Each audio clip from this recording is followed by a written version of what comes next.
દુર્ઘટના એક નવયુગલને પણ ભરખી ગઈ છે। રાજકોટમાં રહેતા 24 વર્ષીય અક્ષય ડોલરિયાએ 20 વર્ષીય ખ્યાતિ સાબલિયા સાથે કોર્ટ મેરેજ કર્યા હતા। એક અઠવાડિયા પહેલા ધામધૂમથી બંનેની સગાઈ થઈ હતી।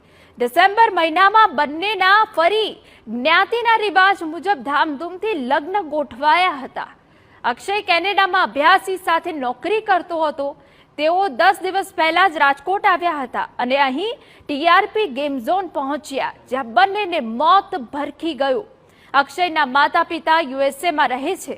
તેઓ ભારત આવીને ડીએનએ સેમ્પલ આપશે, જ્યારે ખ્યાતિના માતા પિતાએ ડીએનએ સેમ્પલ આપી દીધું। આ સમાચારથી સમગ્ર વૈષ્ણવ સંપ્રદાય વ્યથિત થઈ ગયો છે, કેમ કે માળિયાહાટીના વૈષ્ણવ સંપ્રદાયના હવેલીના જે મુખિયાજી છે, તેમનો 19 વર્ષીય એકનો એક પુત્ર શ્યામ હવે આ દુનિયામાં નથી રહ્યો।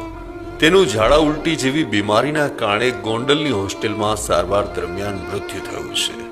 રક્ષાબંધનના પર્વ પર જ્યારે શ્યામના મૃતદેહને અંતિમ સંસ્કાર માટે લઈ જવાયો, ત્યારે સમગ્ર વૈષ્ણવ સંપ્રદાયમાં રુદનના કરુણ દ્રશ્યો જોવા મળ્યા હતા।